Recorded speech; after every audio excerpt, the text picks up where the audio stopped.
आजादी का ये महापर्व 140 करोड़ संकल्पों का पर्व है। आजादी का ये पर्व सामूहिक सिद्धियों का गौरव का पल है और हृदय उमंग से भरा हुआ है। देश एकता की भावना को निरंतर मजबूती दे रहा है। 140 करोड़ देशवासी आज तिरंगे के रंग में रंगे हैं। हर घर तिरंगा, भारत के हर कोने से, चाहे रेगिस्तान हो या हिमालय की चोटियां, समंदर के तट हो या घनी आबादी वाले क्षेत्र, हर तरफ से एक ही गुंज है, एक ही जयकारा है। हमारी प्राण से भी प्यारी मातृभूमि का जयगान है।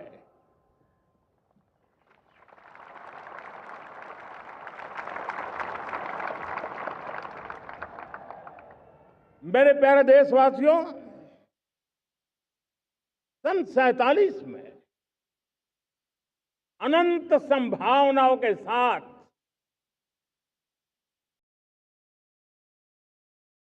कोटि कोटि भुजाओं के सामर्थ्य के साथ हमारा देश आजाद हुआ। देश की आकांक्षाएं उड़ाने भर रही थी, लेकिन चुनौतियां उससे भी कुछ ज्यादा थी। पूज्य बापू के सिद्धांतों पर चलते हुए संविधान सभा के सदस्यों ने एक बहुत ही महत्वपूर्ण दायित्व निभाया। भारत का संविधान गत 75 वर्ष से एक प्रकाश स्तंभ बन करके हमें मार्ग दिखाता रहा है। भारत के संविधान निर्माता अनेक विद महापुरुष डॉक्टर राजेंद्र प्रसाद, बाबा साहब आंबेडकर, पंडित नेहरू, सरदार वल्लभ भाई पटेल, डॉक्टर सर्वपल्ली राधाकृष्णन जी, इतना ही नहीं, हमारी नारी शक्ति का भी योगदान कम नहीं था। हंसा मेहता जी, दाक्षायणी, वेलायुधन जैसी विदुषियों ने भी भारत के संविधान को सशक्त करने में अपनी भूमिका निभाई थी। आज लाल किले की प्राचीर से देश का मार्गदर्शन करने वाले, देश को दिशा देने वाला संविधान के निर्माताओं को आदरपूर्वक नमन करता हूं।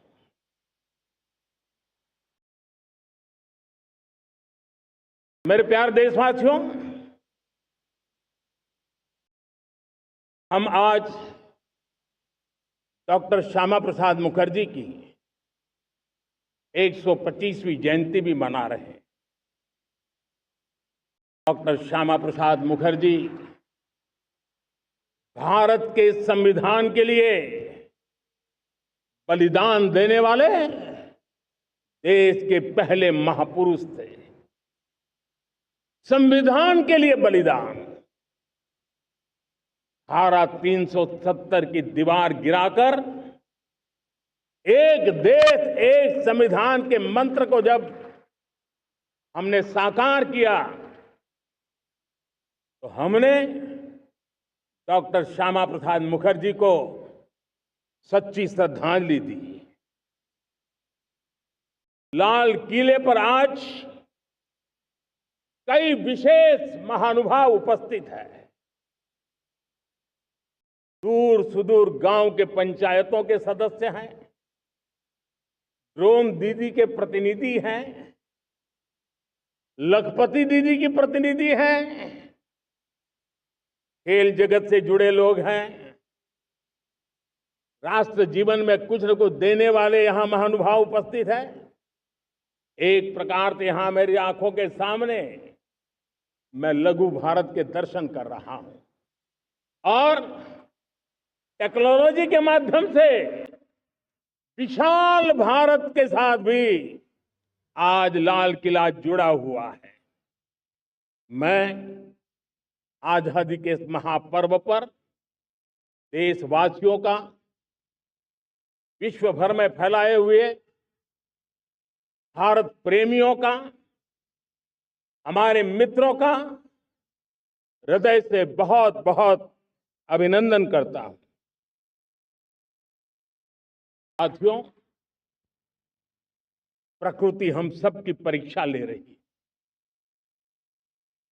पिछले कुछ दिनों में प्राकृतिक आपदाएं, भूस्खलन, बादलों का फटना, न जाने कितनी कितनी आपदाएं हम झेल रहे हैं। पीड़ितों के साथ हमारी संवेदना है। राज्य सरकारें और केंद्र सरकार मिलकर के बचाव के काम, राहत के काम, पुनर्वसन के काम में पूरी शक्ति से जुटे हुए हैं। साथियों, आज 15 अगस्त का एक विशेष महत्व भी मैं देख रहा हूं। मुझे बहुत गर्व हो रहा है। आज मुझे लाल किले की प्राचीर से ऑपरेशन सिंदूर के वीर जाबाजों को सैल्यूट करने का अवसर मिला।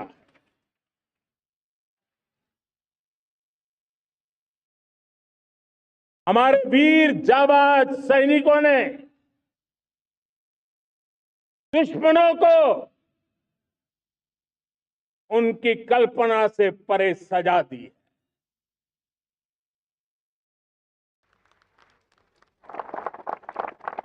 और इस अपील को पहलगाम में सीमा पार से आतंकियों ने आकर के जिस प्रकार का कत्ले आम किया, धर्म पूछ पूछ करके लोगों को मारा गया। पति के सामने पति को गोलियां दी, बच्चों के सामने अपने पिता को मौत के घाट उतार दिया गया। पूरा हिंदुस्तान आक्रोश से भरा हुआ था। पूरा विश्व भी इस प्रकार से संहार से चौंक गया था। मेरे प्यारे देशवासी, ऑपरेशन सिंदूर उसी आक्रोश की अभिव्यक्ति है।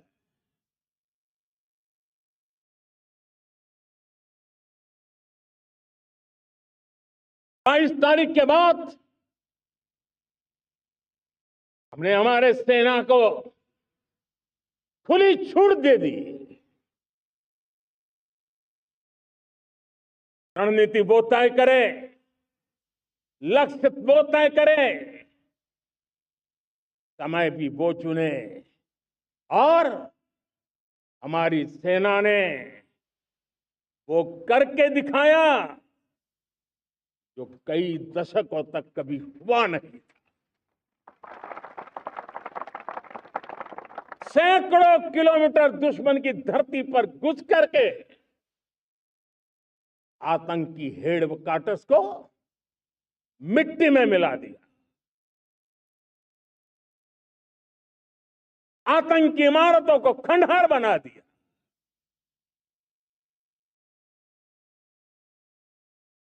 पाकिस्तान की नींद अभी भी उड़ी हुई है।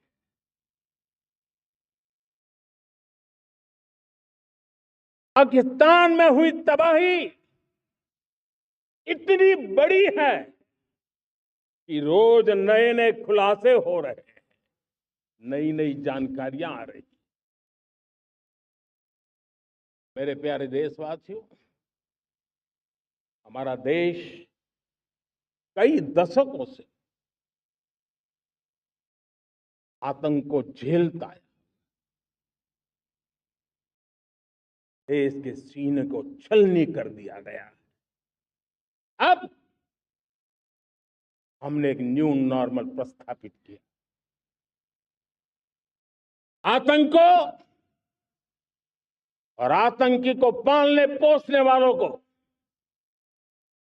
आतंकियों को ताकत देने वालों को अब हम अलग अलग नहीं मानेंगे।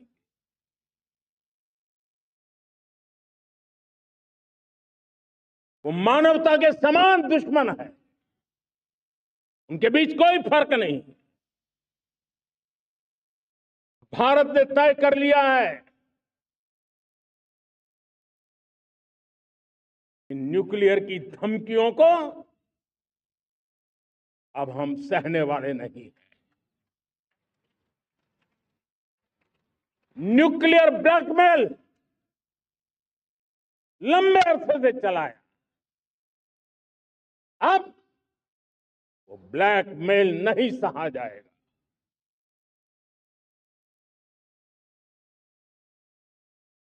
आगे भी अगर दुश्मनों ने ये कोशिश जारी रखी, हमारी सेना तय करेगी, सेना की शर्तों पर, सेना जो समय निर्धारित करे उस समय पर, सेना जो तौर तरीके तय करे उस तौर तरीके से, सेना जो लक्ष्य तय करे उस लक्ष्य को अब हम अमल में ला करके रहने वाले हैं। हम मुंह तोड़ जवाब देंगे।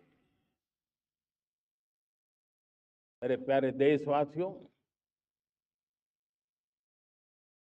भारत ने तय कर लिया है, खून और पानी एक साथ नहीं बहे।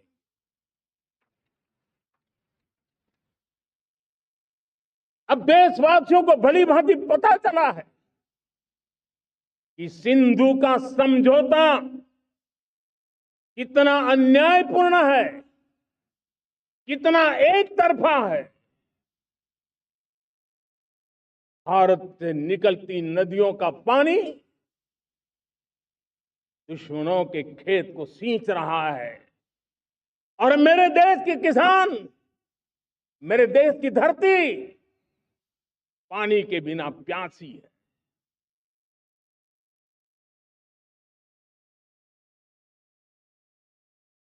ऐसा समझौता था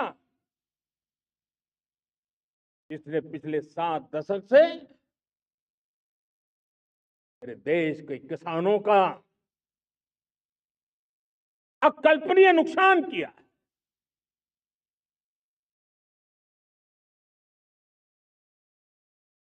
तो हिंदुस्तान के हक का जो पानी है उस पर अधिकार सिर्फ और सिर्फ हिंदुस्तान का है, हिंदुस्तान के किसानों का है।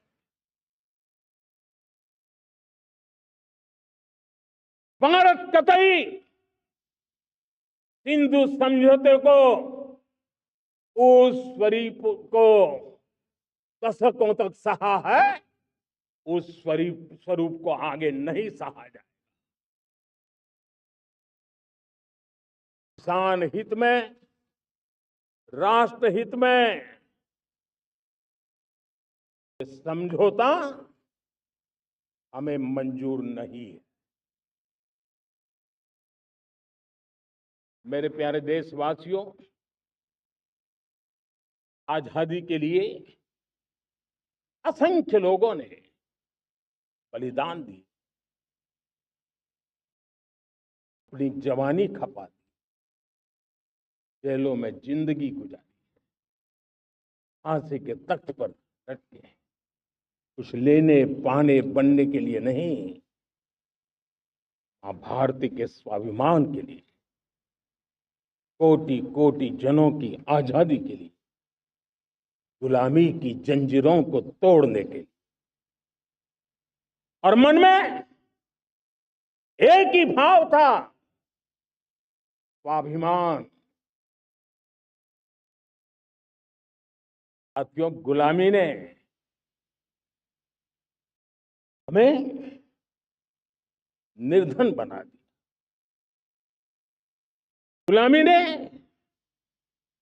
हमें निर्भर भी बना दिया, औरों पर हमारी निर्भरता बढ़ती गई। हम सब जानते हैं, आजादी के बाद कोटि कोटि जनों के पेट भरना बड़ी चुनौती थी। लेकिन यही मेरे देश के किसान हैं जिन्होंने खून पसीना एक करके देश के अन्न के भंडार भर दिए।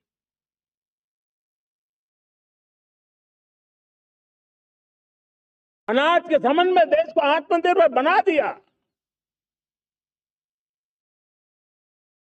एक राष्ट्र के लिए आत्मसम्मान की सबसे बड़ी कसौटी आज भी उसकी आत्मनिर्भरता है। और मेरे प्यारे देशवासियों, विकसित भारत का आधार भी है आत्मनिर्भर भारत।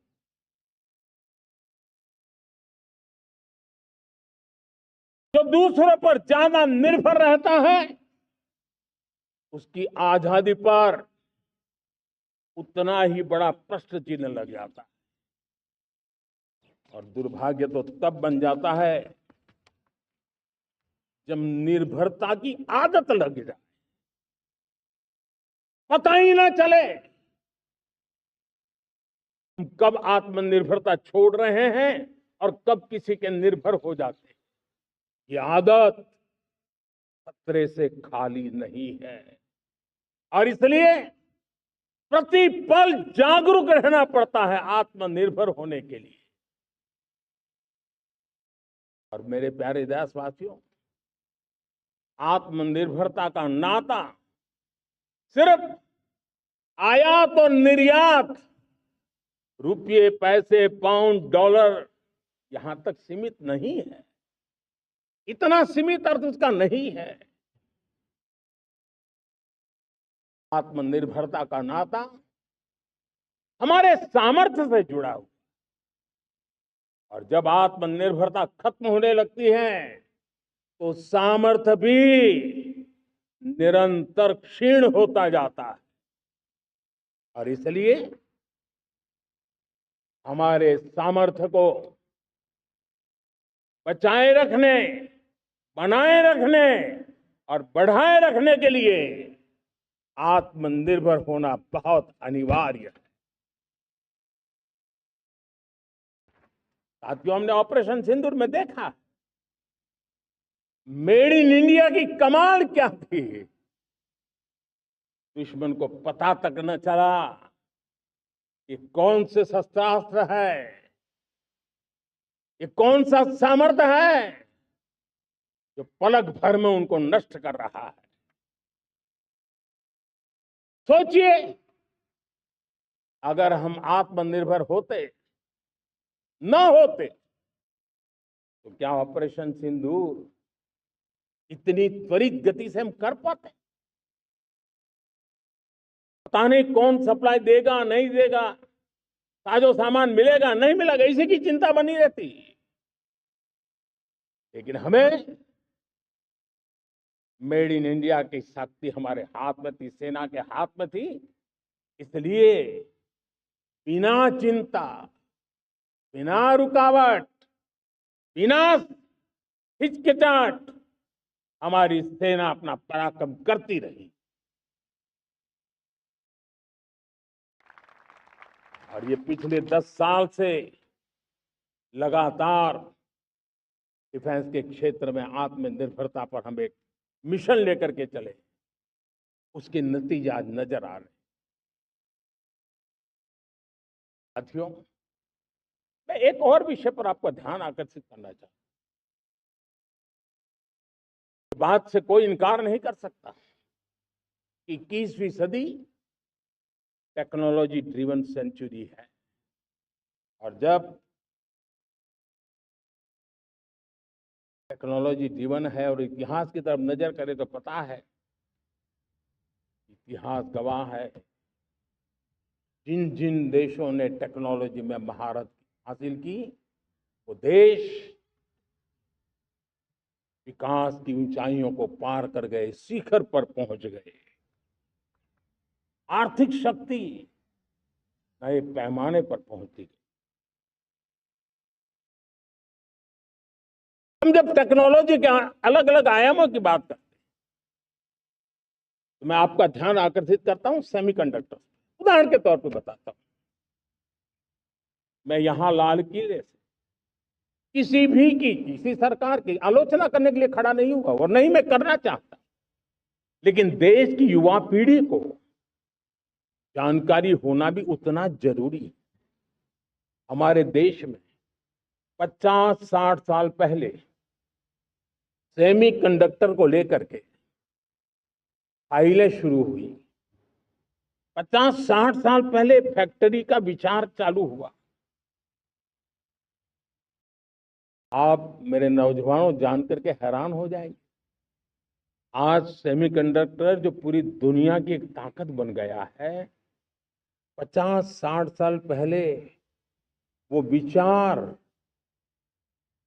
वो फाइलें अटक गई, लटक गई, अटक गई। सेमीकंडक्टर के विचार की ही भ्रूण हत्या हो गई।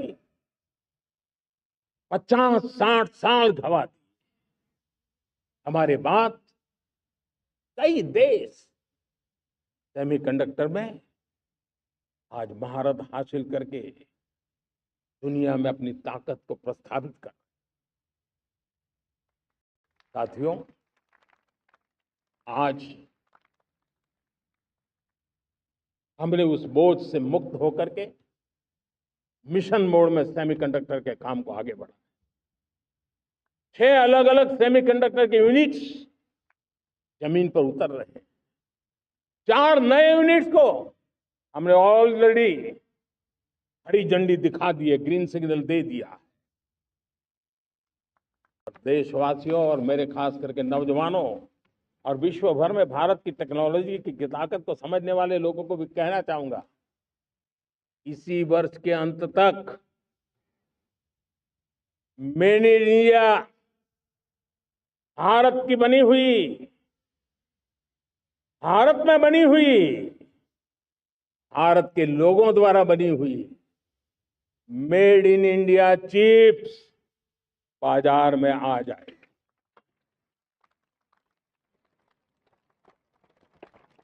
मैं दूसरा उदाहरण देना चाहता हूं। अब ऊर्जा के क्षेत्र में हम सब जानते हैं कि हम एनर्जी के लिए बहुत सारे देशों पर डिपेंडेंट है। पेट्रोल हो, डीजल हो, गैस हो, लाखों करोड़ रुपए हमें खर्च करके लाना पड़ता है। हमें इस संकट से देश को आत्मनिर्भर बनाना, ऊर्जा में आत्मनिर्भर बनाना बहुत जरूरी है।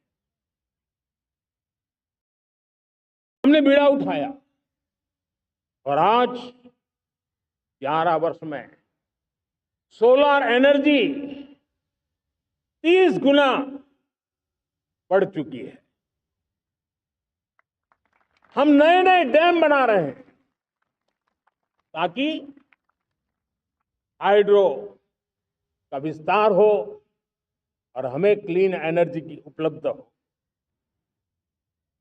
भारत मिशन ग्रीन हाइड्रोजन लेकर के आज हजारों करोड़ रुपए इन्वेस्ट कर रहा है। भविष्य की ऊर्जा को ध्यान में रख करके, ऊर्जा के क्षेत्रों को ध्यान में रख करके भारत न्यूक्लियर एनर्जी पर भी बहुत बड़े इनिशिएटिव ले रहा है। न्यूक्लियर एनर्जी में 10 नए न्यूक्लियर रिएक्टर तेजी से काम कर रहे हैं। 2047 तक, जो कि हमने विकसित भारत का लक्ष्य तय किया है, जब देश की आजादी के 100 साल होंगे, हम परमाणु ऊर्जा क्षमता 10 गुना से भी अधिक बढ़ाने का संकल्प लेकर के आगे बढ़ रहे हैं। मेरे प्यारे देशवासियों, रिफॉर्म एक निरंतर प्रक्रिया है। समयानुकूल परिस्थिति के अनुसार रिफॉर्म करते जाना होता है। हम न्यूक्लियर एनर्जी के क्षेत्र में बहुत बड़े रिफॉर्म लेकर के आए। अब हमने प्राइवेट सेक्टर के लिए भी परमाणु ऊर्जा को उसके द्वार खोल दिए हैं। हम शक्ति को जोड़ना चाहते हैं। मेरे प्यारे देशवासियों, दुनिया जब आज ग्लोबल वार्मिंग को लिए चिंता करती है, तब मैं विश्व को भी बताना चाहता हूं कि भारत ने तय किया था कि हम 2030 तक क्लीन एनर्जी भारत में 50% पहुंचा देंगे। ये लक्ष्य हमारा 2030 तक था। मेरे देशवासियों का सामर्थ्य देखिए, मेरे देशवासियों की संकल्प शक्ति देखिए, मेरे देशवासियों को विकसित भारत बनाने का संकल्प को पूर्ण करने के लिए उनकी दौड़ देखिए। हमने जो लक्ष्य 2030 में तय किया था, वो 50% क्लीन एनर्जी का लक्ष्य 2025 में हमने कर लिया। 5 साल पहले हमने अचीव कर लिया, क्योंकि विश्व के प्रति भी हम उतने ही संवेदनशील हैं, प्रकृति के प्रति भी उतने ही हम जिम्मेवार लोग हैं। मेरे प्यारे देशवासियों, बजट का बहुत बड़ा हिस्सा ये पेट्रोल, डीजल, गैस, इन सबको लाने के लिए खर्च होता। लाखों करोड़ रुपए चले जाते। अगर हम ऊर्जा में डिपेंडेंट न होते, तो वो धन मेरे देश के नौजवानों के भविष्य के लिए काम आता। वो धन मेरे देश के गरीबों को गरीबी के खिलाफ लड़ाई लड़ने में काम आता। वो धन मेरे देश के किसानों के कल्याण में काम आता। वो धन मेरे देश के गांव की परिस्थिति को पलटने के लिए काम आता। लेकिन हमें विदेशों को देना पड़ता। अब हम आत्मनिर्भर बनने की दिशा में काम कर रहे हैं। देश को विकसित बनाने के लिए हम अब समुद्र मंथन की तरफ भी जा रहे हैं। हमारे समुद्र के मंथन को आगे बढ़ाते हुए हम समुद्र के भीतर के तेल के भंडार, गैस के भंडार, उसको खोजने की दिशा में एक मिशन मोड में काम करना चाहते हैं। और इसलिए भारत ने national deep water exploration mission शुरू करने जा रहा है। ये ऊर्जा इंडिपेंडेंट बनने के लिए ये हमारी महत्वपूर्ण घोषणा है। मेरे प्यारे देशवासियों, आज पूरा विश्व क्रिटिकल मिनरल को लेकर के बहुत ही सतर्क हो गया है। उसके सामर्थ्य को लोग भली भांति समझने लगे हैं। कल तक जिस तरफ ज्यादा ध्यान नहीं था, वो आज सेंटर स्टेज पे है। हमारे लिए भी क्रिटिकल मिनरल्स में आत्मनिर्भरता बहुत अनिवार्य है। एनर्जी का सेक्टर हो, इंडस्ट्री का सेक्टर हो, रक्षा क्षेत्र हो, टेक्नोलॉजी के हर क्षेत्र हो, आज क्रिटिकल मिनरल्स की टेक्नोलॉजी के अंदर बहुत अहम भूमिका है। और इसलिए नेशनल क्रिटिकल मिशन हमने लॉन्च किया है। 1200 से अधिक स्थानों पर खोज का अभियान चल रहा है और हम क्रिटिकल मिनरल में भी आत्मनिर्भर बनने की दिशा में आगे बढ़ रहे हैं। मेरे प्यारे देशवासियों, स्पेस सेक्टर का कमाल तो हर देशवासी देख रहा है, गर्व से भर जा रहा। और हमारे group captain Shubhanshu Shukla space station से लौट चुके हैं और आने वाले कुछ दिनों में वो भारत भी आ रहे हैं। हम स्पेस में भी अपने दम पर आत्मनिर्भर भारत गगनयान की तैयारी कर रहे हैं। हम अपने बलबूते पर हमारा अपना स्पेस स्टेशन बनाने की दिशा में हम काम कर रहे हैं। और पिछले दिनों स्पेस में जो रिफॉर्म किए गए, मुझे बहुत गर्व हो।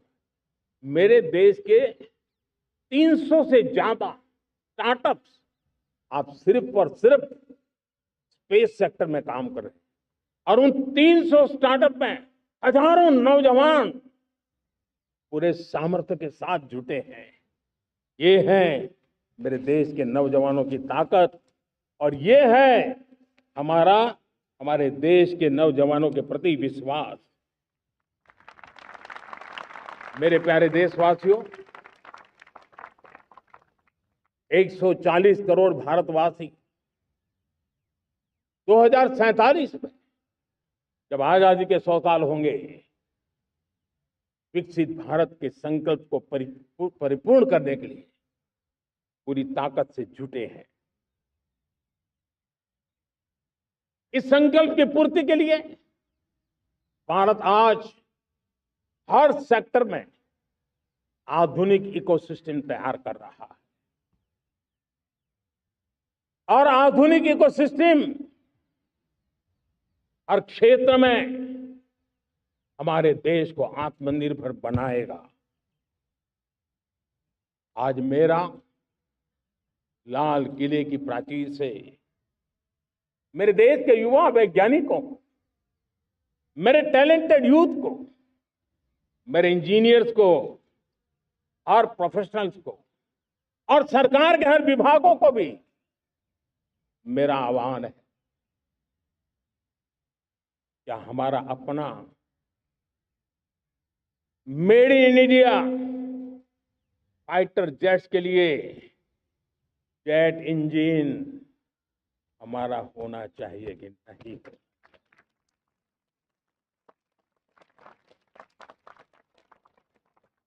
हम फार्मा ऑफ द वर्ल्ड माने जाते हैं। वैक्सीन में हम नए नए विक्रम स्थापित करते हैं, लेकिन क्या समय की मांग नहीं है? हम रिसर्च और डेवलपमेंट में और ताकत लगाएं, हमारे अपने पेटेंट हो, हमारी अपनी बनाई हुई मानव जात के कल्याण की सस्ते से सस्ती और सबसे कारगर नई नई दवाइयों की शोध हो, हर संकट में साइड इफेक्ट के बिना मानव जात के कल्याण में काम आए। बायो 3 पॉलिसी भारत सरकार ने बनाई है। मैं देश के नौजवानों को कहता हूं, आइए बायो 3 पॉलिसी का अध्ययन करके अब कदम उठाइए। देश का भाग्य बदलना है, आपका सहयोग चाहिए। मेरे प्यारे देशवासियों, आज आईटी का युग है, डेटा की ताकत है। क्या समय की मांग नहीं है? ऑपरेटिंग सिस्टम से लेकर के साइबर सुरक्षा तक, डीप टेक से लेकर के आर्टिफिशियल इंटेलिजेंस तक, सारी चीजें हमारी अपनी हो, जिस पर हमारे ही लोगों का सामर्थ्य जुटा हुआ हो, उनकी सामर्थ्य शक्ति का विश्व को परिचय करें। साथियों, आज दुनिया में सोशल मीडिया कहो, बाकी प्लेटफॉर्म कहो, दुनिया के प्लेटफॉर्म पर हम काम कर रहे हैं। दुनिया ने हमने दिखा दिया है, यूपीआई का हमारा प्लेटफॉर्म आज दुनिया को अजोबा कर रहा है। हमारे में सामर्थ्य है। रियल टाइम ट्रांजैक्शन में 50% अकेला भारत यूपीआई के माध्यम से करता है।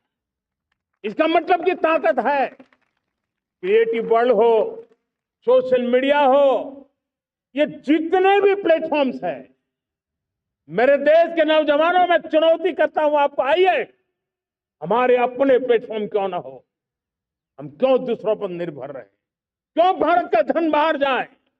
और मुझे आपके सामर्थ्य पर भरोसा है। मेरे प्यारे देशवासी, जैसे ऊर्जा के क्षेत्र में हम डिपेंडेंट हैं, वैसा ही देश का दुर्भाग्य है कि फर्टिलाइजर, उसमें भी हमें दुनिया पर निर्भर रहना पड़ता। मेरे देश के किसान भी फर्टिलाइजर का सही उपयोग कर करके धरती माता की सेवा कर सकते हैं। अनाप शनाप उपयोग से भी धरती मां को बहुत नुकसान पहुंचा रहे हैं। लेकिन साथ साथ मैं देश के नौजवानों को कहना चाहता हूं, देश के उद्योग जगत को कहना चाहता हूं, देश के प्राइवेट सेक्टर को कहना चाहता हूं, आइए हम फर्टिलाइजर के भंडार भर दें, हम नए नए तौर तरीके खोजें और भारत की आवश्यकता के अनुसार हम अपना फर्टिलाइजर तैयार करें। हम औरों पर निर्भर न रहे। साथियों, आने वाला युग ईवी का है। अब ईवी बैटरी क्या हम नहीं बनाएंगे? हम निर्भर रहेंगे? सोलर पैनल की बात हो, इलेक्ट्रिक व्हीकल्स के लिए जिन जिन चीजों की आवश्यकताएं हैं, वो हमारी अपनी होनी चाहिए। साथियों, मैं ये इसलिए कहने की हिम्मत करता हूं, क्यों? क्योंकि मुझे देश के नौजवानों के सामर्थ्य पर भरोसा है। और भरोसा सिर्फ वो मेरे देश के नौजवान है इतने मात्र से नहीं है।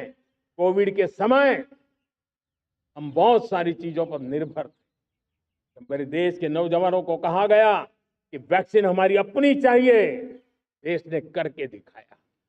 कोविन प्लेटफॉर्म हमारा अपना होना चाहिए, देश ने करके दिखाया। करोड़ों करोड़ों लोगों की जिंदगी बचाने का काम हमने किया है। वही स्पिरिट, वही जज्बा हमें जीवन के हर क्षेत्र में आत्मनिर्भर बनने के लिए अपना सब कुछ देना है।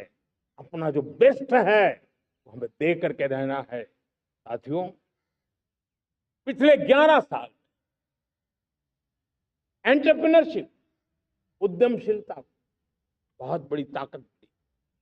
आज लाखों स्टार्टअप्स टियर 2, टियर 3 सिटी में देश की अर्थशक्ति को, देश के इनोवेशन को ताकत दे रहे हैं। उसी प्रकार से मुद्रा योजना से हमारे देश के करोड़ों नौजवान, उसमें भी हमारी बेटियां, करोड़ों करोड़ों लोग मुद्रा से लोन लेकर के अपना खुद का कारोबार कर रहे हैं। खुद तो अपने पैरों पर खड़े हुए हैं, लेकिन औरों को भी पैरों पर खड़े रहने की ताकत देते हैं। वे भी एक प्रकार से हर व्यक्ति को आत्मनिर्भर बनाने का अवसर दे रही है। मेरे साथियों, विमेन सेल्फ हेल्प ग्रुप, किसी का ध्यान नहीं था। पिछले 10 साल में विमेन सेल्फ हेल्प ग्रुप ने कमाल करके दिखाया। आज उनके प्रोडक्ट दुनिया के बाजार में जाने लगे हैं। लाखों करोड़ों का कारोबार हमारे विमेन सेल्फ हेल्प ग्रुप पर। मैंने एक बार मन की बात में खिलौने की बात कही थी। हम करोड़ों करोड़ रुपए के खिलौने विदेश से लाते थे। मैंने ऐसे ही मन की बात में कहा, करे मेरे देश के नौजवानों, ऐसा भी करें नहीं क्या? किलो भी बाहर जाएंगे। और आज मैं गर्व से कहता हूं कि मेरा देश खिलौने एक्सपोर्ट करने लग गया है। यानी देश के सामर्थ्य को हर प्रकार के अवसर मिले, हर रुकावटों से मुक्ति मिले, उसको सर्वाधिक करने के लिए प्रेरित किया जाए, देश कर सकता है। मैं देश के युवाओं से कहता हूं, आइए आप इनोवेटिव आइडियाज लेकर, आपके आइडियाज को मरने मत देना दोस्त। आज का आपका आइडिया हो सकता है आने वाली पीढ़ी का भविष्य बना सकता है। मैं आपके साथ खड़ा हूं, मैं आपके लिए काम करने के लिए आपका साथी बन के काम करना तैयार हूं। आप आइए, हिम्मत जुटाइए, इनिशिएटिव लीजिए। जो युवा मैन्युफैक्चरिंग के बारे में सोचते हैं, आइए आगे बढ़िए। सरकार के नियमों में बदलाव करना है, मुझे बताइए। अब देश रुकना नहीं चाहता, 2047 दूर नहीं है, एक एक पल की कीमत है। हम एक भी पल गंवाना नहीं चाहते।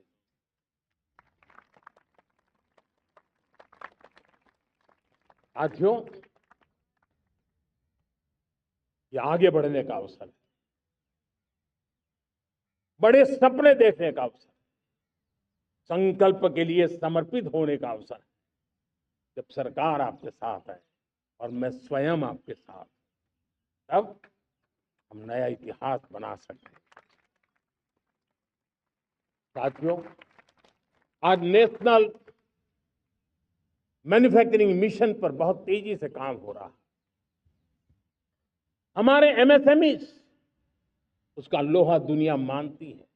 ये दुनिया में बड़ी बड़ी चीजें बनती है ना, कुछ न कुछ तो औजार हमारे देश के एमएसएमई के द्वारा जाते हैं, बड़े गर्व के साथ जाते हैं।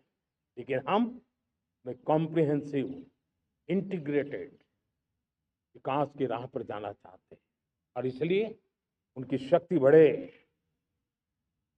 और उसमें भी मैंने पहले एक बार लाल किले से कहा था, जीरो डिफेक्ट जीरो इफेक्ट। आज कहना चाहता हूं कि हमें विश्व बाजार में अपने सामर्थ्य का लोहा मनवाना है, तो हमें क्वालिटी में निरंतर नई ऊंचाइयों को पार करना। दुनिया क्वालिटी को स्वीकार करती है, हमारी गुणवत्ता सबसे ज्यादा हो, और सरकार के भी प्रयास हो, रॉ मटेरियल की भी उपलब्धि हो, हमारी प्रोडक्शन की कॉस्ट कैसे कम हो, हम उसमें दम रह गए।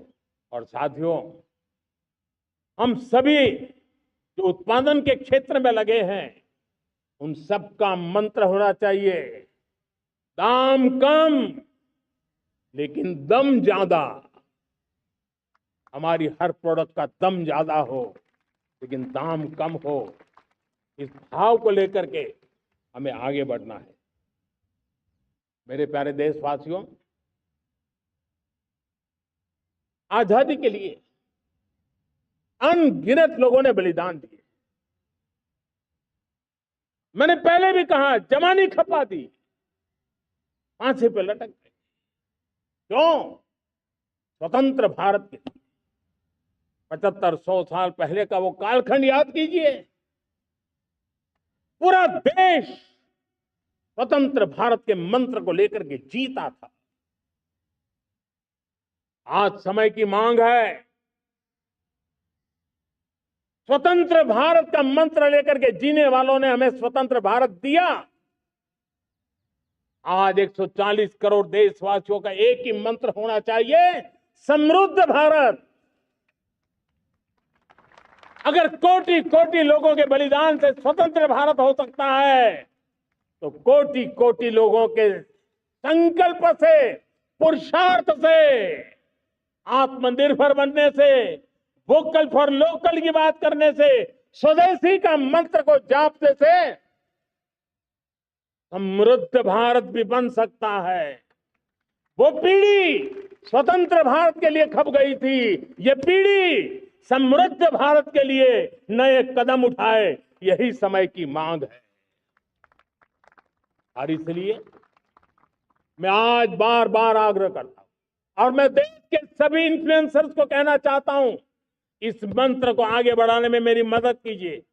मैं सभी राजनीतिक दलों को, राजनेताओं को, सबसे कहता हूं कि आइए, ये किसी राजनीतिक दल का एजेंडा नहीं है। भारत हम सबका है। हम मिलकर के वोकल फॉर लोकल, उस मंत्र को हर नागरिक के जीवन का मंत्र बनाएं। भारत में बनी हुई, भारत के नागरिकों के पसीने से बनी हुई वो चीजें जिसमें भारत की मिट्टी की महक हो और जो भारत के आत्मनिर्भर के संकल्प को ताकत देता हो, हम उसी को खरीदेंगे, हम उसी का उपयोग करेंगे। हम उस दिशा में आगे आए। यह हमारा सामूहिक संकल्प हो। देखते ही देखते हम दुनिया बदल देंगे दोस्त। मैं आज हर छोटे मोटे व्यापारी को, दुकानदार से आग्रह करना, आपकी भी जिम्मेवारी है। हम छोटे थे, हमने कभी बाजार में देखा नहीं था कि शुद्ध घी की दुकान, ऐसे ही लिखा जाता था घी की दुकान। लेकिन समय रहते लोग लिखने लगे शुद्ध घी की दुकान। मैं चाहता हूं देश में ऐसे व्यापारी आगे आए, ऐसे दुकानदार आए कि हाँ, स्वदेशी माल बिकता है, वो बोर्ड लगा रहे हैं। हम स्वदेशी का गर्व करने लगे। हम स्वदेशी मजबूरी में नहीं, मजबूती के साथ उपयोग करेंगे, मजबूती के लिए उपयोग करेंगे और जरूरत पड़ी तो औरों को मजबूर करने के लिए उपयोग करेंगे। ये हमारी ताकत होनी चाहिए, ये हमारा मंत्र होना चाहिए। मेरे प्यारे देशवासियों,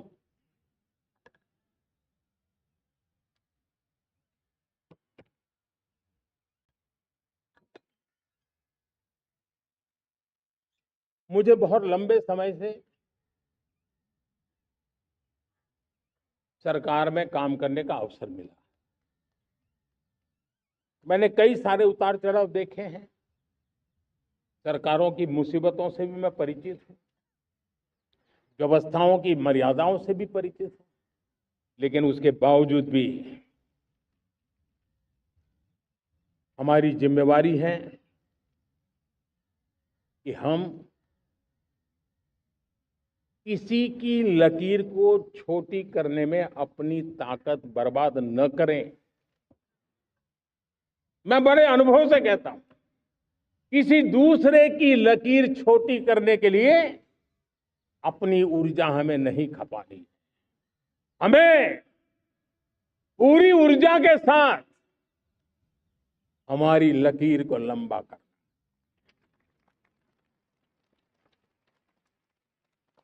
हम अगर अपनी लकीर लंबी करते हैं तो दुनिया भी हमारा लोहा मानेगी। आज जब वैश्विक परिस्थितियों में आर्थिक स्वार्थ दिनों दिन बढ़ रहा है, तब समय की मांग है कि हम उन संकटों के रोते बैठने की जरूरत नहीं है। हिम्मत के साथ हम अपनी लकीर को लंबी करें। और मैं 25 साल के शासन के अनुभव से कह सकता हूं, अगर ये रास्ता हमने चुन लिया, हर किसी ने चुन लिया, तो फिर कोई स्वार्थ हमें अपनी चंगुल में नहीं फंसा सकता। मेरे प्यारे देशवासियों, बीता दशक रिफॉर्म, परफॉर्म, ट्रांसफॉर्म कर रहा है। लेकिन अब हमें और नई ताकत से जुड़ना। पिछले दिनों हमने कई रिफॉर्म्स किए। एफडीआई हो, इंश्योरेंस कंपनी की बात हो, विश्व की यूनिवर्सिटीज को भारत के अंदर स्थान देने की बात हो, कई रिफॉर्म्स किए हैं। 40,000 से ज्यादा अनावश्यक कंप्लायंसेस को हमने खत्म किया है। इतना ही नहीं, 1500 से अधिक पुराने कानून जो बाबा आदम के जमाने के थे, उन सबको हमने खत्म कर दिया है। हमने दर्जनों कानूनों को सरल करने के लिए संसद में जाकर के जनता के हितों को सर्वोपरि रख करके बदलाव किए हैं। इस बार भी हो हल्ला के बीच लोगों तक बात पहुंची नहीं होगी, लेकिन एक बहुत बड़ा रिफॉर्म इनकम टैक्स एक्ट में हुआ है। करीब 280 से ज्यादा धाराएं हमने समाप्त करने का निर्णय किया है। और साथियों, सिर्फ आर्थिक मोर्चे पर ही रिफॉर्म नहीं, हमने नागरिक के जीवन को भी आसान बनाने के लिए रिफॉर्म किए। इनकम टैक्स रिफंड की बात हो, रिफॉर्म का परिणाम है। फेसलेस असेसमेंट की बात हो, रिफॉर्म का परिणाम है। 12 लाख तक आज इनकम टैक्स से मुक्ति दे देना देश का जो भविष्य बनाने में उत्सुक है, ऐसा मेरा मध्यम वर्ग का परिवार आज खुला नहीं समा रहा। कभी किसी ने सोचा नहीं था कि 12 लाख रुपए तक का इनकम टैक्स पर जीरो कर दिया जाएगा।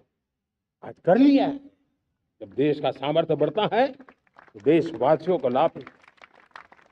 अंग्रेजों के जमाने से दंड संहिता में हम दबे पड़े थे। दंड का भय दिखा करके जीवन चल रहा था। 75 साल आजादी के ऐसे ही गए। हमने दंड संहिता को खत्म कर दिया, न्याय संहिता को ले आए हैं। न्याय संहिता में भारत के नागरिक के प्रति विश्वास का भाव है। भारत के नागरिक के अंदर अपनेपन का भाव है, संवेदनशीलताओं से भरा हुआ है।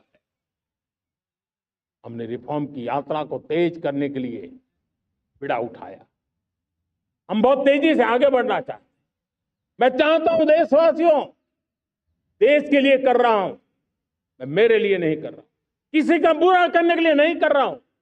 मेरे राजनीतिक दल, मेरे प्रतिस्पर्धी साथी भी देश की इस उज्जवल भविष्य के लिए आगे आए, हमारा साथ दे। स्ट्रक्चरल रिफॉर्म्स की बात हो, रेगुलेटरी रिफॉर्म्स की बात हो, पॉलिसी रिफॉर्म की चर्चा हो, प्रोसेस रिफॉर्म की चर्चा हो, प्रोसीड्यूरल रिफॉर्म्स करने की जरूरत हो, हर प्रकार के रिफॉर्म्स ये आज हमने मकसद बना करके चले हैं। और मेरे प्यारे देशवासियों, नेक्स्ट जनरेशन रिफॉर्म्स के लिए हमें एक टास्क फोर्स गठित करने का निर्णय किया। ये टास्क फोर्स समय सीमा में इस काम को पूरा करे। वर्तमान नियम, कानून, नीतियां, रीतियां 21वीं सदी के अनुकूल, वैश्विक वातावरण में अनुकूल और भारत को 2047 में विकसित राष्ट्र बनाने के संदर्भ में नए सिरे से तैयार हो और उसका समय सीमा में अपना कार्य पूरा करने के लिए इस टास्क फोर्स की रचना की है। साथियों, ये रिफॉर्म के कारण जो नए लोग अपना भविष्य बनाने चाहते हैं उनको तो हिम्मत मिलेगी। हमारे स्टार्टअप्स हो, हमारे लघु उद्योग हो, हमारे गृह उद्योग हो, उन लोग उद्यमियों को उनकी कंप्लायंस कॉस्ट बहुत कम हो जाएगी और उसके कारण उनको एक नई ताकत मिलेगी। जो एक्सपोर्ट की दुनिया में उनको लॉजिस्टिक सपोर्ट के कारण, व्यवस्थाओं में बदलाव के कारण उनको एक बहुत बड़ी ताकत मिलेगी। साथियों, ऐसे ऐसे कानून है हमारे देश में, छोटी छोटी चीजों के लिए जेल में डालने के कानून है। आप हैरान हो जाएंगे, किसी ने नजर नहीं रखी। मैं पीछे लगा हूं, ये मेरे देश के नागरिकों को जेल में बंद करने वाले जो अनावश्यक कानून है वो खत्म होने चाहिए। हम संसद में पहले भी बिल लाए थे, इस बार भी लेके आए हैं। साथियों, इस दिवाली में आपकी डबल दिवाली का काम मैं करने वाला। इस दिवाली में आपको एक बहुत बड़ा तोहफा देशवासियों को मिलने वाला है। पिछले 8 साल से हमने जीएसटी का बहुत बड़ा रिफॉर्म किया। पूरे देश में टैक्स के बर्डन को कम किया। टैक्स की व्यवस्थाओं को सरल किया और 8 साल के बाद समय की मांग है कि हम एक बार उसको रिव्यू करें। हमने एक हाई पावर कमेटी को बिठा करके रिव्यू शुरू किया, राज्यों से भी विचार विमर्श किया और मेरे प्यारे देशवासियों, हम नेक्स्ट जनरेशन जीएसटी रिफॉर्म्स लेकर के आ रहे हैं। ये दिवाली के अंदर आपके लिए तोहफा बन जाएंगे। सामान्य मानवीय की जरूरतों के टैक्स भारी मात्रा में कम कर दिए जाएंगे। बहुत बड़ी सुविधा बढ़ेगी। हमारे एमएसएमई, हमारे लघु उद्यमी, इनको बहुत बड़ा लाभ मिलेगा। रोजमर्रा की चीजें बहुत सस्ती हो जाएगी और उससे इकोनॉमी को भी एक नया बल मिलने वाला है। मेरे प्यारे देशवासियों, आज देश तीसरी बड़ी इकोनॉमी बनने के लिए समय तेज गति से आगे बढ़ रहा है। हम दरवाजे खटखटा रहे हैं और बहुत तेजी से हम उसको अचीव भी कर लेंगे। और कोई तो दिन होगा, मैं आपके बीच आकर के लाल किले की प्राचीर से ये खबर भी सुनाऊंगा।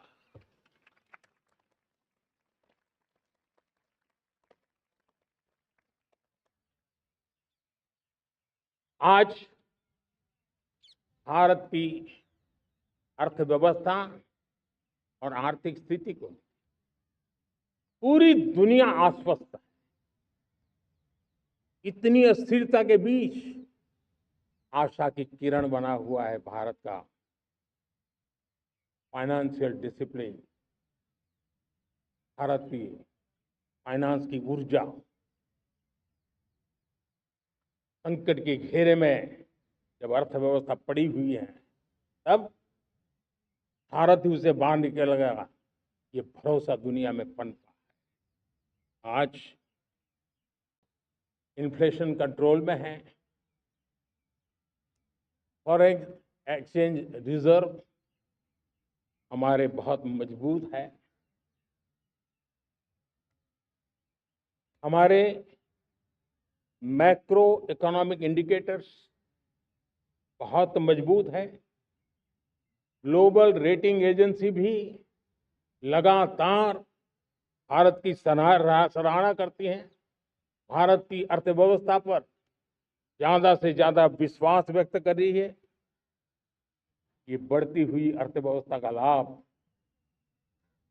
मेरे देश के गरीबों को मिले, मेरे देश के किसानों को मिले, मेरे देश की नारी शक्ति को मिले, मेरे देश के मध्यम वर्ग को मिले, मेरे देश की विकास धारा को ताकत देने वाला बने। उस दिशा में हम नए नए प्रयास करें। आज युवाओं के लिए नए नए सेक्टर्स में हमारे नौजवानों के लिए अवसर बन रहे हैं। स्किल डेवलपमेंट, स्वरोजगार, बड़ी बड़ी कंपनियों में इंटर्नशिप, इस पर एक बहुत बड़े स्तर पर अभियान चल रहा है। और इसलिए देश के नौजवानों, आज मैं आपके लिए भी एक खुश खबर लेकर के आया। मेरे देश के नौजवानों के लिए आज 15 अगस्त है। आज 15 अगस्त के ही दिन मेरे देश के युवाओं के लिए 1 लाख करोड़ रुपए की योजना हम चालू कर रहे हैं, लागू कर रहे हैं। आज से प्रधानमंत्री विकसित भारत रोजगार योजना आज ही 15 अगस्त को लागू हो रही है। ये आपके लिए बहुत खुशखबरी है। इस योजना के तहत निजी क्षेत्र में पहली नौकरी पाने वाले नौजवान को, बेटे बेटी को 15,000 रुपया सरकार की तरफ से दिए जाएंगे। कंपनियों को भी नए रोजगार देने के अवसर जो भी ज्यादा जुटाएगा, उनको भी प्रोत्साहन राशि दी जाएगी। प्रधानमंत्री विकसित भारत रोजगार योजना करीब करीब 3.5 करोड़ नौजवानों को रोजगार के नए अवसर बनाएगी। मैं सभी नौजवानों को इसके लिए बहुत बहुत बधाई देता हूं। मेरे प्यारे देशवासियों, आज भारत में नारी शक्ति का लोहा हर कोई मानने लगा।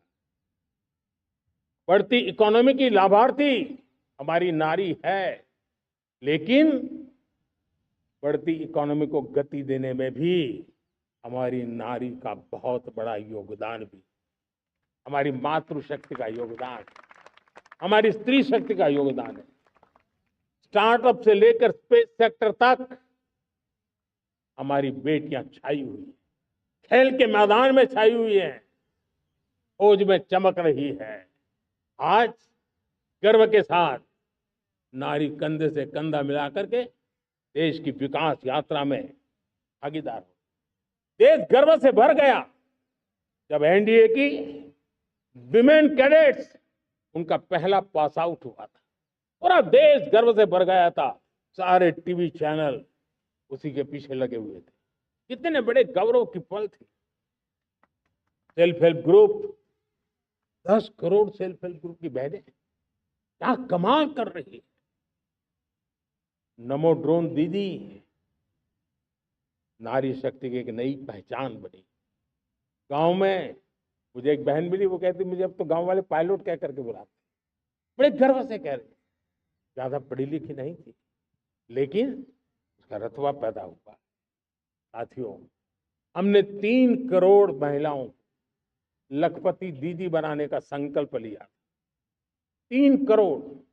और मुझे आज संतोष है कि हम तेज गति से काम कर रहे हैं। समय से पहले 3 करोड़ का लक्ष्य पार कर लेंगे। और आज मैं खुशी से देश को बताना चाहता हूं कि मेरे नारी शक्ति का सामर्थ्य देखिए। देखते ही देखते 2 करोड़ महिलाएं लखपति दीदी बन चुकी है। आज कुछ लखपति दीदी हमारे सामने बैठी है। ये है मेरे सामर्थ्य। और मेरा विश्वास है दोस्तों, भारत की विकास यात्रा में उनकी भागीदारी बढ़ने वाली। मेरे प्यारे देशवासियों, मेरे देश के किसानों का भारत की अर्थव्यवस्था में बहुत बड़ा योगदान। भारत के किसानों की मेहनत रंग ला रही। पिछले साल अनाज के उत्पादन में मेरे देश के किसानों ने के पुराने सारे विक्रम तोड़ दिए। ये सामर्थ्य है मेरे देश का। इतनी ही जमीन, लेकिन व्यवस्थाएं बदली, पानी पहुंचने लगा, अच्छे सीड्स मिलने लगे, किसानों को अच्छी सुविधाएं मिलने लगी, तो वो अपना सामर्थ्य देश के लिए बढ़ा रहा। आज भारत दूध, दाल, जूट जैसे उत्पादन में नंबर 1 है दुनिया में। आज दुनिया का दूसरा सबसे बड़ा फिश प्रोड्यूसर। मेरे मछुआरा भाई बहनों की ताकत देखिए। फिश प्रोड्यूसर में दुनिया में हम दूसरे नंबर पर पहुंच चुके हैं। आज भारत चावल, गेहूं, फल और सब्जी के उत्पादन में भी दुनिया में दूसरे नंबर पर पहुंच चुका है। साथियों, आपको खुशी होगी, मेरे देश के किसान जो पैदावार देते हैं, आज वो उत्पादन दुनिया के बाजार में पहुंच रहा है। 4 लाख करोड़ रुपया एग्रो प्रोडक्ट का एक्सपोर्ट हुआ है। ये मेरे देश के किसानों ने हमें ताकत दिखाई है। हम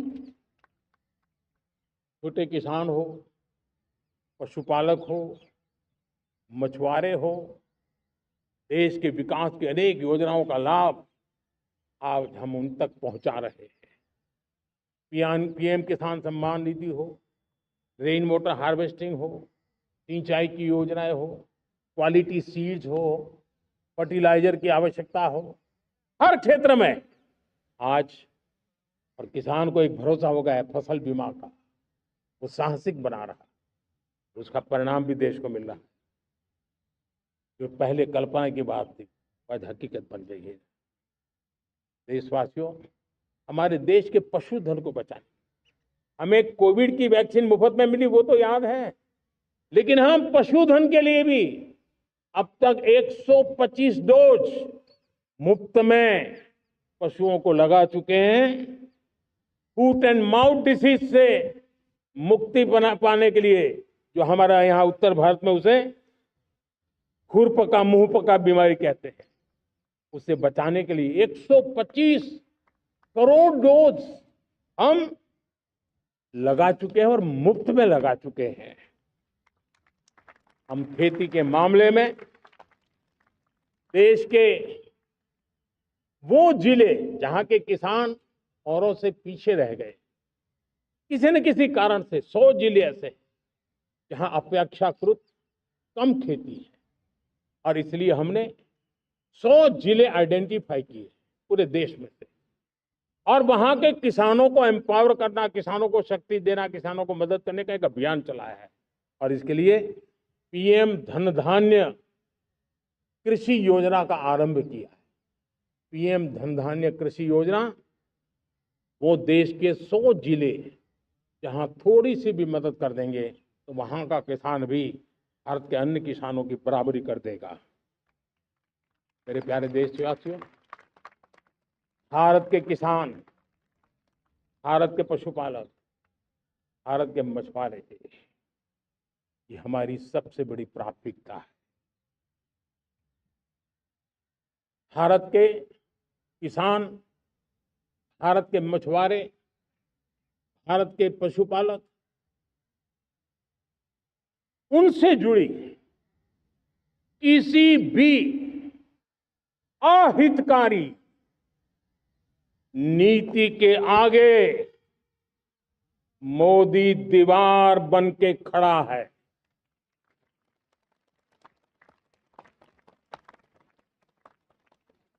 भारत अपने किसानों, अपने पशुपालकों, अपने मछुआरों के संबंध में कभी भी कोई समझौता नहीं स्वीकार करेगा।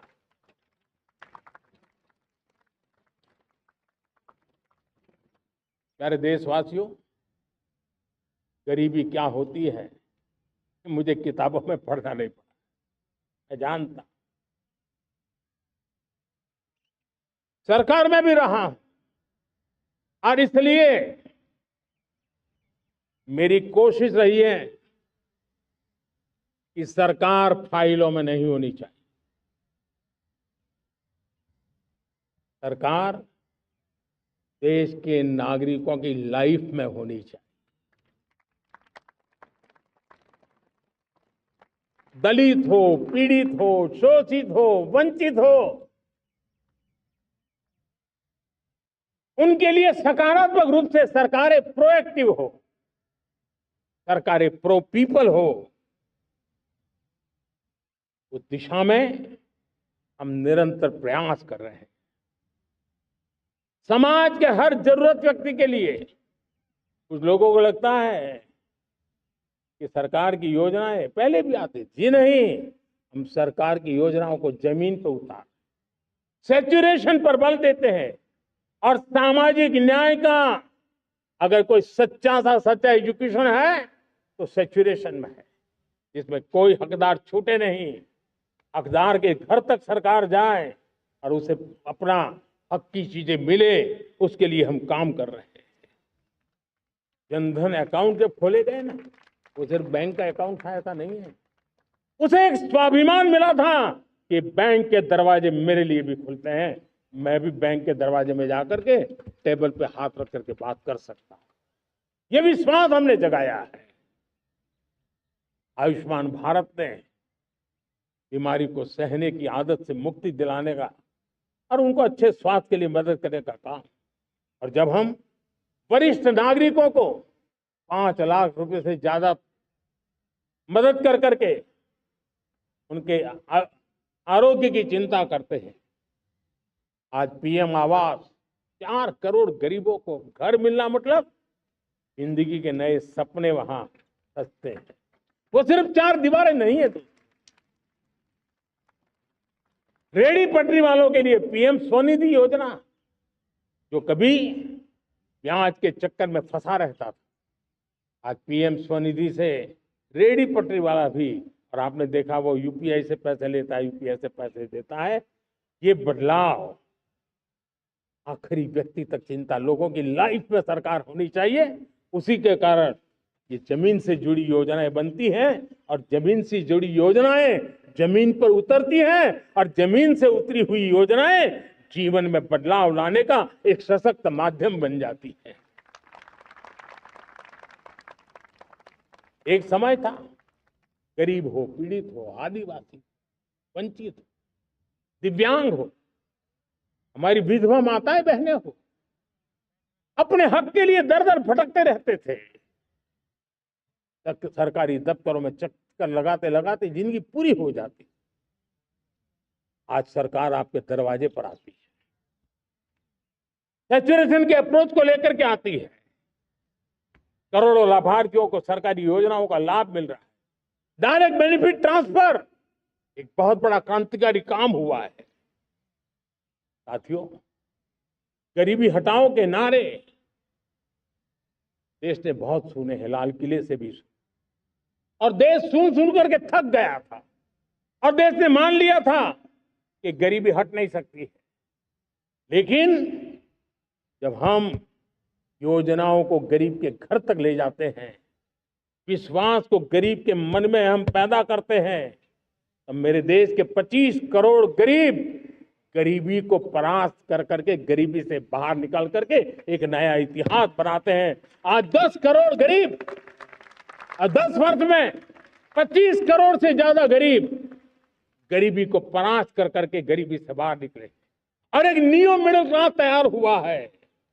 मेरे साथियों, ये नियो मिडिल क्लास और मिडिल क्लास एक ऐसी जुगलबंदी है जिसमें एस्पिरेशन भी है, एफर्ट भी है। वो देश को आगे बढ़ाने के लिए बहुत बड़ा सामर्थ्य बनने वाली है। मेरे प्यारे देशवासियों, बहुत ही निकट भविष्य में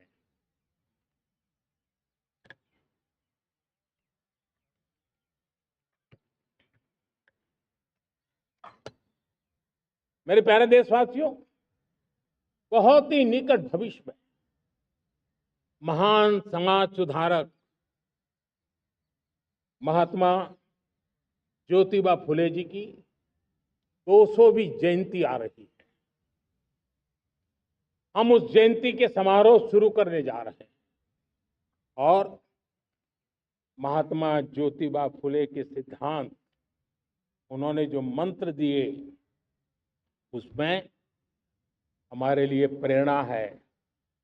पिछड़े को प्राथमिकता, पिछड़े को प्राथमिकता देते हुए हम परिवर्तन की ऊंचाइयों को प्राप्त करना चाहते हैं। हम इसके लिए परिश्रम की पराकाष्ठा करना चाहते हैं। हम पारदर्शी नीतियों के द्वारा पिछड़ों को प्राथमिकता, ये हम धरती पर उतारना चाहते हैं, हर पिछड़े के जीवन में उतारना चाहते हैं। साथियों, रेहड़ी पटरी वालों के लिए स्वनिधि योजना हो, या हमारे हुनर वाले, हाथ से काम करने वाले विश्वकर्मा योजना की बात हो, आदिवासी में भी जो पिछड़े रह गए हैं उनके लिए पीएम जनमन की योजना की बात हो, हमारे पूर्वी भारत को विकास में पूरे देश के अंदर बराबरी में लाना और उनको नेतृत्व देने की दिशा में काम हो।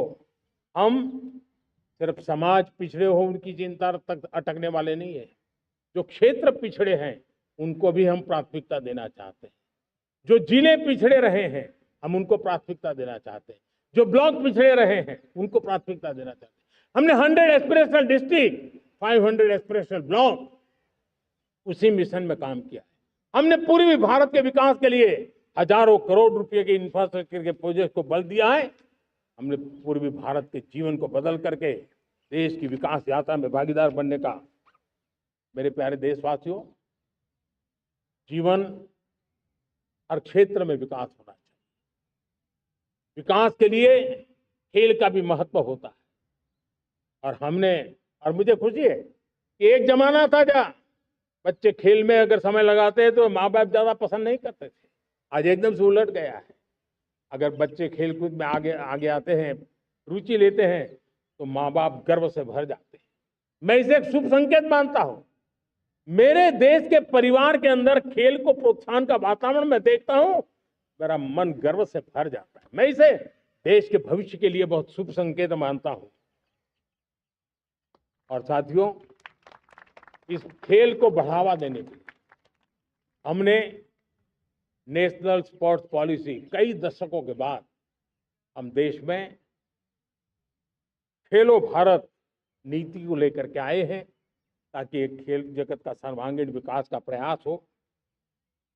स्कूल से लेकर के ओलंपिक तक हम एक पूरा इकोसिस्टम डेवलप करना चाहते हैं, चाहे कोचिंग की व्यवस्था हो, फिटनेस की बात हो, खेल के मैदान हो, खेल की व्यवस्थाएं हो, खेल के लिए आवश्यक साधन हो, लघु उद्योगों को भी खेल के साधन बनाने में मदद करने की बात हो। यानी एक प्रकार से पूरा इकोसिस्टम हम दूर दराज के बच्चों तक पहुंचाना चाहते हैं। लेकिन साथियों, जब मैं फिटनेस की बात करता हूं, जब मैं खेलकूद की बात करता हूं, तो मैं एक चिंता भी आपके सामने रखना चाहता हूं। हमारे देश के हर परिवार को चिंता करनी चाहिए।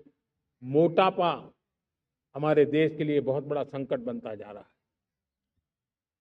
आने वाले वर्षों में लोग, जो पंडित लोग हैं वो कहते हैं, जो जानकार लोग कहते हैं, हर तीसरे व्यक्ति में एक व्यक्ति मोटापे का शिकार होगा।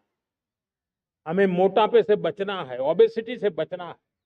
और इसलिए मैंने बाकी सब करना पड़ेगा, लेकिन एक छोटा सा सुझाव दिया था कि परिवार तय करे कि जब खाने का तेल घर में आएगा 10% कम ही आएगा और 10% कम ही उपयोग करेंगे, और हम ओबेसिटी के खिलाफ लड़ाई को जीतने की दिशा में हम अपना योगदान देंगे।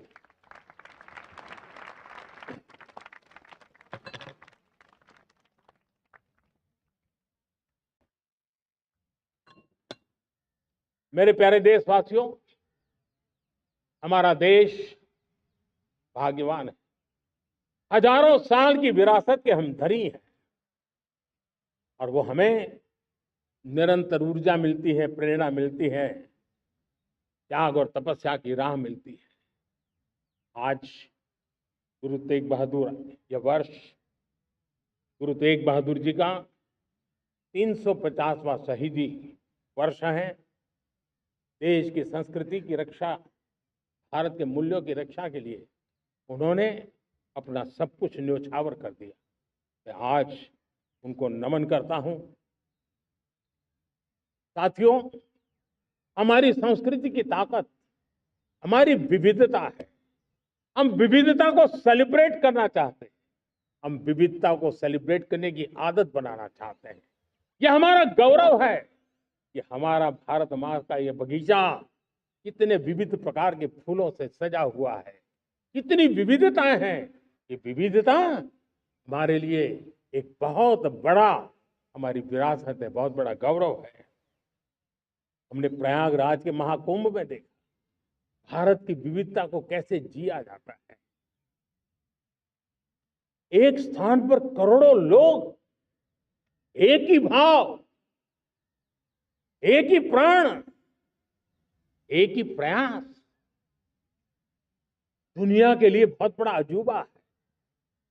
महाकुंभ की वो सफलता भारत की एकता की, भारत के सामर्थ्य की दुहाई देती है।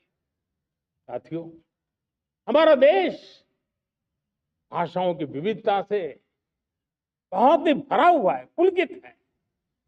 और इसीलिए हमने मराठी, असमिया, बांग्ला, पाली, प्राकृत को क्लासिकल लैंग्वेज का दर्जा दिया। और मेरा मत है, हमारी भाषाएं जितनी विकसित होगी, हमारी सभी भाषाएं जितनी समृद्ध होगी, हमारे नॉलेज के सिस्टम को भी उतना ही बल मिलने वाला। और हमारी वो ताकत है, आज जब डेटा का जमाना है ना, तो ये ताकत दुनिया के लिए भी बड़ी ताकत बन सकती है। इतना सामर्थ्य हमारी लैंग्वेज में। हमें हमारी सभी भाषाओं पर गर्व होना चाहिए। हमारी सभी भाषाओं के विकास के लिए हर किसी ने बनते हुए प्रयास करना चाहिए। साथियों, पांडुलिपि में हमारे ज्ञान के भंडार पड़े हैं, लेकिन उसके प्रति उदासीनता रही है। इस बार हमने ज्ञान भारतम योजना के तहत देश भर में जहां भी हस्तलिखित ग्रंथ है, जहां पांडुलिपियां हैं, सदियों पुराने जो दस्तावेज हैं, उनको खोज खोज करके आज की टेक्नोलॉजी का उपयोग करते हुए उस ज्ञान की समृद्धि को आने वाली पीढ़ियों के लिए काम आए, उस दिशा में काम कर रहे हैं। मेरे प्यारे देशवासियों, हमारा स्पष्ट मत है, यह देश सिर्फ सरकारें नहीं बनाती, ये देश राज सत्ता पर विराजमान लोग ही नहीं बनाते हैं, ये देश शासन की धुरा संभालने वाले नहीं बनाते हैं। ये देश बनता है कोटि कोटि जनों के पुरुषार्थ से, ऋषियों के, मुनियों से, वैज्ञानिकों के, शिक्षकों के, किसानों के, जवानों के, सेना के, मजदूरों के, हर किसी के प्रयास से देश बनता है। हर किसी का योगदान होता है, व्यक्ति का भी होता है, संस्थाओं का भी होता है। आज मैं बहुत गर्व के साथ एक बात का जिक्र करना चाहता हूं। आज से 100 साल पहले एक संगठन का जन्म हुआ, राष्ट्रीय स्वयंसेवक संघ। 100 साल की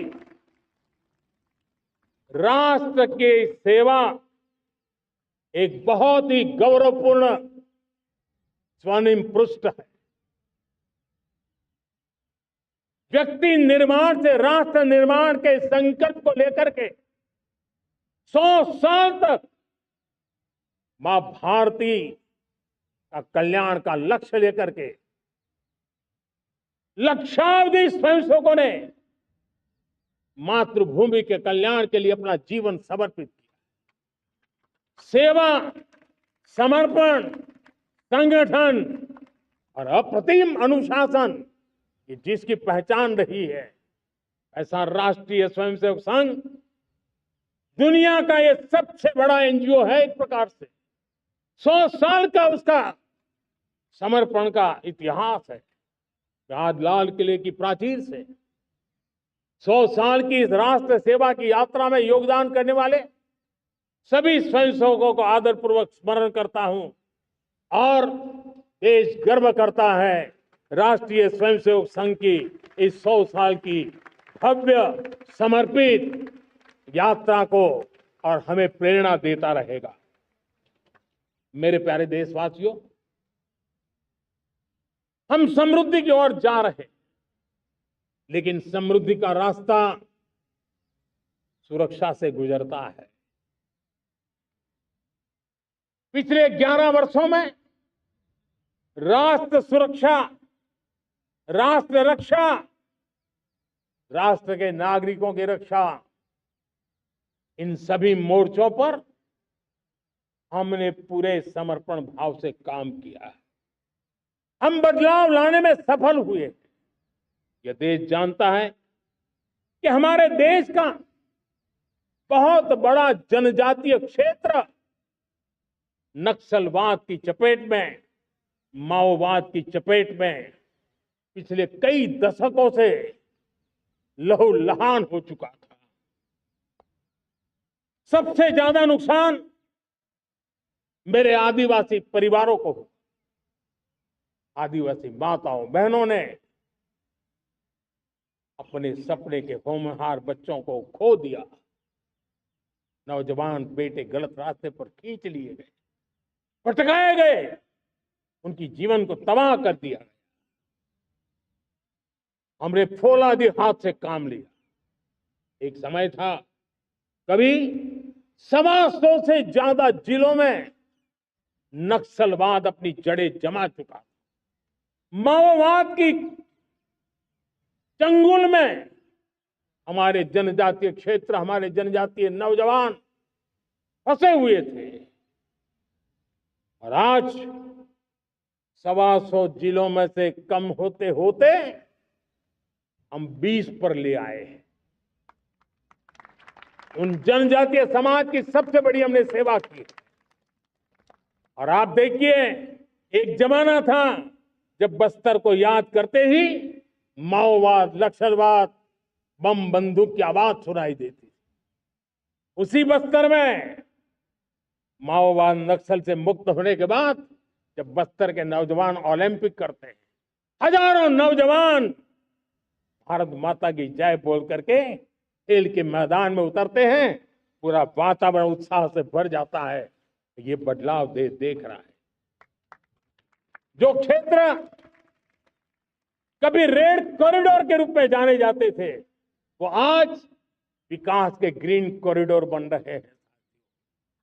हमारे लिए गर्व की बात है, भारत के नक्शे में जिन क्षेत्रों को लहूलुहान कर दिया गया था, लाल रंग से रंग दिया गया था, हमने वहां संविधान, कानून और विकास का तिरंगा फहरा दिया।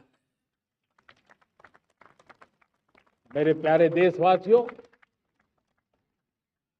ये भगवान बिरसा मुंडा की 150वीं जयंती का अवसर है। तब इन जनजातीय क्षेत्रों को नक्सल से मुक्त कर करके, मेरे जनजातीय परिवार के नौजवानों की जिंदगी बचा करके हमने भगवान बिरसा मुंडा को एक सच्ची श्रद्धांजलि दी है।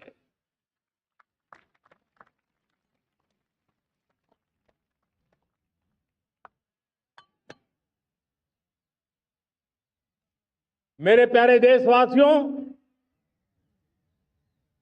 मैं आज देश के सामने एक चिंता, एक चुनौती के संबंध में आगाह करना चाहता हूं। षड्यंत्र के तहत, सोची समझी साजिश के तहत देश की डेमोग्राफी को बदला जा रहा है। एक नए संकट के बीज बोए जा रहे हैं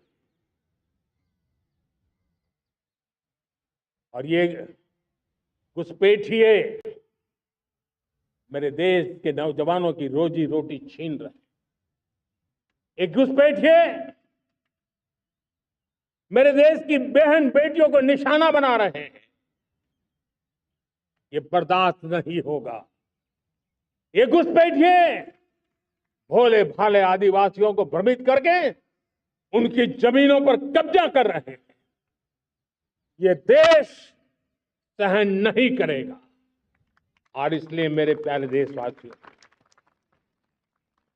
जब डेमोग्राफी परिवर्तन होता है, सीमावर्ती क्षेत्रों में डेमोग्राफी में परिवर्तन होता है, तब राष्ट्रीय सुरक्षा के लिए संकट पैदा होता है। देश की एकता, अखंडता और प्रगति के लिए ये संकट पैदा, सामाजिक तनाव के बीज बो देता है। और कोई देश अपना देश घुसपैठियों के हवाले नहीं कर सकता है। दुनिया का कोई देश नहीं कर सकता है, तो हम भारत को कैसे कर सकते हैं? हमारे पूर्वजों ने त्याग और बलिदान से आजादी पाई है, हमें स्वतंत्र भारत दिया है। उन महापुरुषों के प्रति हमारा कर्तव्य है कि हम हमारे देश में ऐसी हरकतों को स्वीकार न करें। उनकी सच्ची श्रद्धांजलि होगी। और इसलिए मैं आज लाल किले की प्राचीर से कहना चाहता हूं, हमने एक हाई पावर्ड डेमोग्राफी मिशन शुरू करने का निर्णय किया है। ये मिशन, इस मिशन के द्वारा ये जो भीषण संकट नजर आ रहा है, भारत पे मंडरा रहा है जो संकट है, उसको निपटाने के लिए तय समय में सुविचारित, सुनिश्चित रूप से अपने कार्य को करेगा। उस दिशा में हम आगे बढ़ रहे हैं। मेरे प्यारे देशवासियों, कल जन्माष्टमी का पावन पर्व है। भगवान श्री कृष्ण का जन्मोत्सव देश में मनाया जाता है। साथियों, जब मुझे भगवान श्री कृष्ण याद आते हैं तो हम देख रहे हैं कि पूरे विश्व में आज युद्ध के तौर तरीके बदल रहे हैं। हमने देखा है कि भारत युद्ध के हर नए तौर तरीकों को निपटने में समृद्ध है। हमने ऑपरेशन सिंदूर में दिखा दिया है। टेक्नोलॉजी में जो भी महारत थी,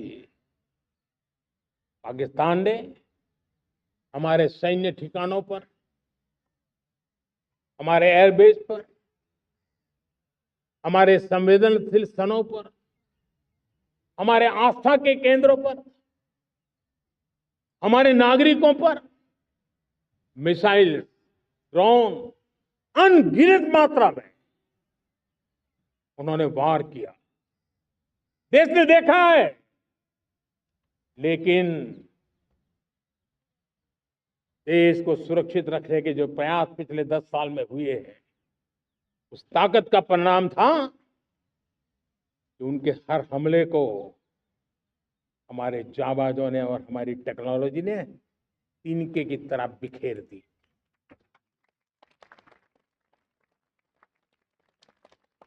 रत्ती भर नुकसान नहीं कर पाए, और इसलिए जब युद्ध के मैदान में टेक्नोलॉजी का विस्तार हो रहा है, टेक्नोलॉजी हावी हो रही है, तब राष्ट्र की रक्षा के लिए, देश के नागरिकों की सुरक्षा के लिए हमें भी, हमने जो आज महारत पाई है, वो महारत का और विस्तार करने की जरूरत है। हमने आज जो महारत पाई है, उसको लगातार अपग्रेडेड करते रहने की आवश्यकता है। और इसलिए साथियों, मैंने एक संकल्प लिया, मुझे आपके आशीर्वाद चाहिए,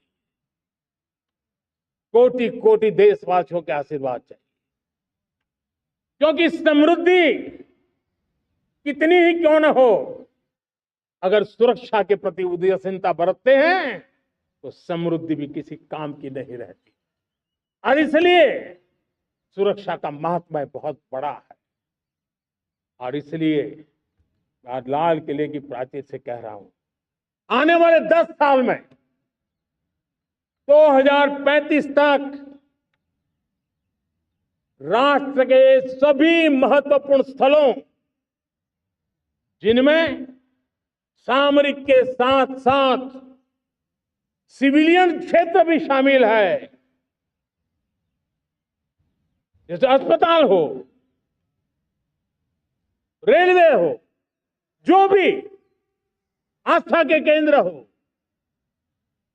उन्हें टेक्नोलॉजी के नए प्लेटफॉर्म द्वारा पूरी तरह सुरक्षा का कवच दिया जाए।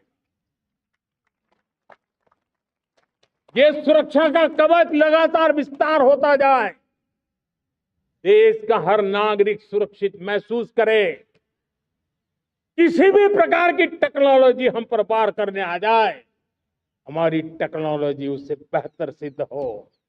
और इसलिए आने वाले 10 साल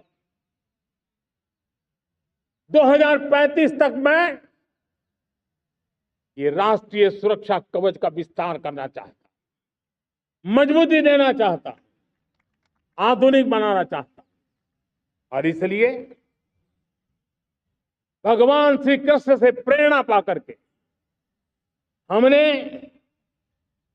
श्री कृष्ण का जो सुदर्शन चक्र था, उस सुदर्शन चक्र की राह को चुना है।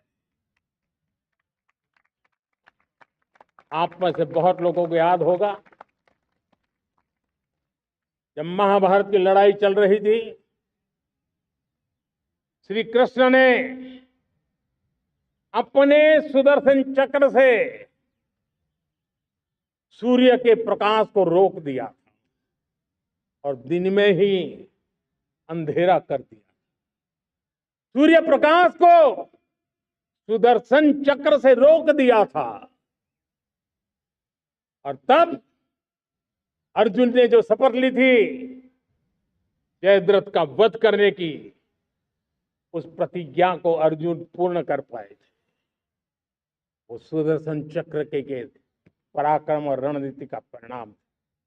अब देश सुदर्शन चक्र मिशन लॉन्च करेगा।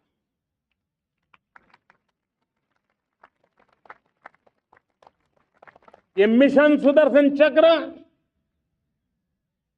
एक पावरफुल वेपन सिस्टम दुश्मन के हमले को न्यूट्रलाइज तो करेगा ही करेगा, लेकिन कई गुना ज्यादा दुश्मन पर हिट बैक करेगा।